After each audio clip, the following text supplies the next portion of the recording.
Welcome back to The Big Picture. We're talking politics with Jack O'Donnell. Before we continue, here's some more background for our viewers. Jack has been an adjunct faculty member at Canisius College, where he graduated. He's been honored as a rising leader by Buffalo's Business First and City and State, and recently named one of the top political strategists in New York State.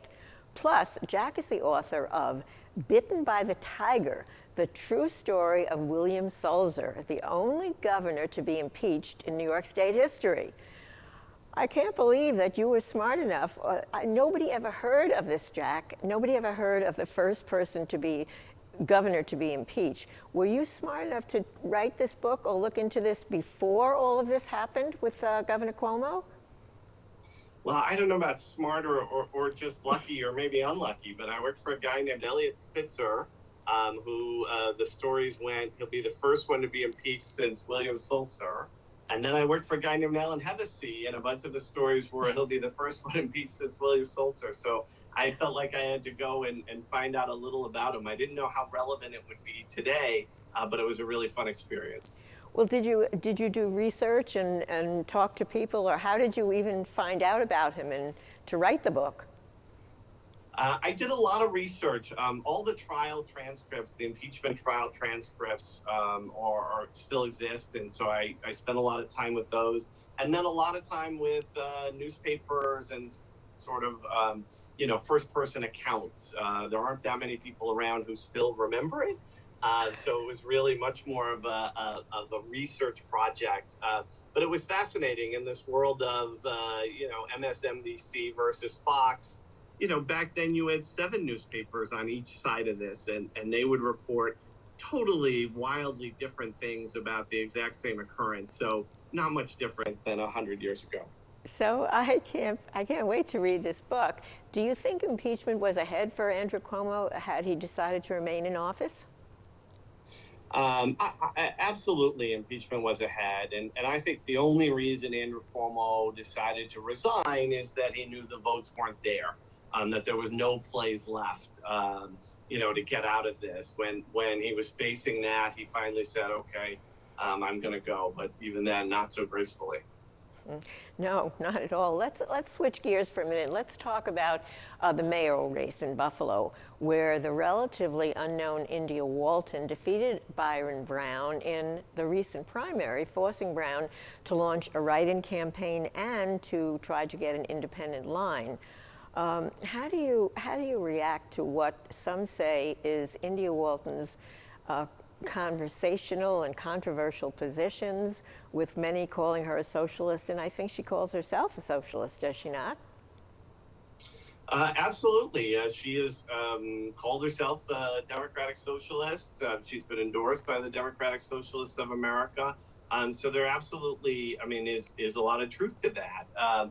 What's interesting is I think she did a really good job during the primary is that she didn't talk so much about those positions outside of maybe those groups. And so as a voter, a Democratic voter in the city of Buffalo, I got an awful lot of mail, a lot of phone calls, a lot of texts from the India Walton campaign talking about her narrative, that she'd worked her way up, that she was a nurse, a mother.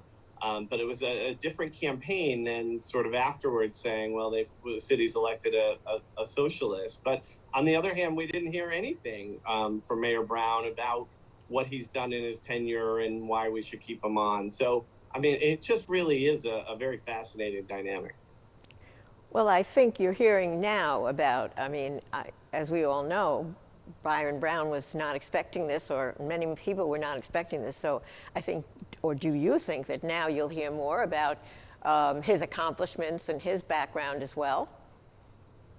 I think we will. And yes, I understand that the mayor wasn't expecting this, but it was the first time that we'd had a Democratic primary or any primary for municipal elections in June in 40-some years. And coming out of COVID, you face the voters, right? You never take it for granted.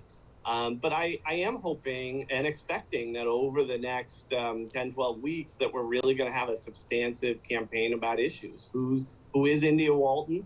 What's Byron Brown done? What's his vision to go forward? I'm really looking forward to that conversation. Now, on the international front, because I know you do politics nationally as well as locally, it's reported that approval ratings for President Biden are at an all-time low following the fall of Afghanistan. And from your viewpoint, what does the president need to do, not only for the people of that country, but how is he going to handle the positioning and his outlook with this country, with our country? Yes, absolutely. I think Americans are rightfully really upset about what's happened in Afghanistan, the way it's gone down. And I think some Democrats have tried to set that up as a false choice between an endless war and an actual, reasonable way to get out of it. And I think the people are rightfully disappointed. I do think that Biden and the Democratic Party broadly, for them to go into these midterms with any hopes, they really need to get some stuff done in Congress. We have seen that the Senate did pass this bipartisan infrastructure plan. There was some infighting in the Democratic House caucus last night and through the night into the morning, but it sounds like they have a deal to do a vote later today. If Democrats can really get that done, infrastructure and get some of these other social programs done, they're at least going to have a reasonable reason to talk to voters about why they should be reelected. Well, they always say history shows that the party in power either loses seats during the interim, this period that we're talking about. So this might happen, I guess. This might happen. Absolutely. I think the deck is always stacked against the party in power, especially when you have all three levers, right? The executive, the presidency, and both houses of Congress.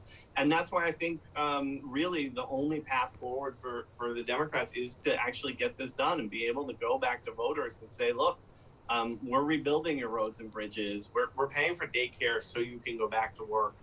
We're doing the things we said we would do, and if they can't do that, I think they're going to be devastating losses. Right. Do you think the president should be more direct, or could he be any more direct in pushing people to get vaccinated, especially now with the FDA approving the Pfizer vaccine?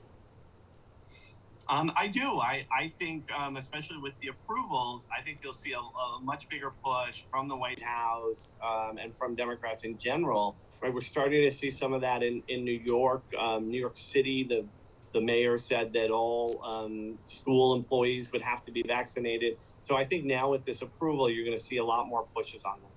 I think what will be the issue during the midterm elections, I think the vaccination issue will probably still be a point that people will be concerned with. I don't know if they'll still be concerned with Afghanistan. People have such short memories.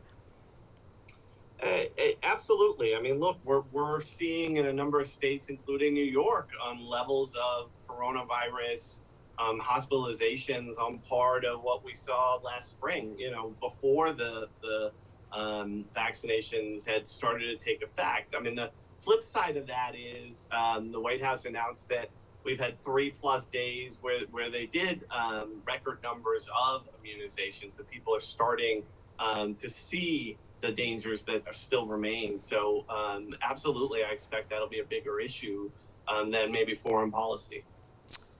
Which somehow it usually is, I think. All politics is local, as you said, or as I've learned. We anticipate a fall full of political news and hope to have you back with us soon. Thanks to political strategist Jack O'Donnell for taking the time to talk with us. You can find out more about O'Donnell & Associates online at o'donnellsolutions.com. Thank you, Jack, for joining us.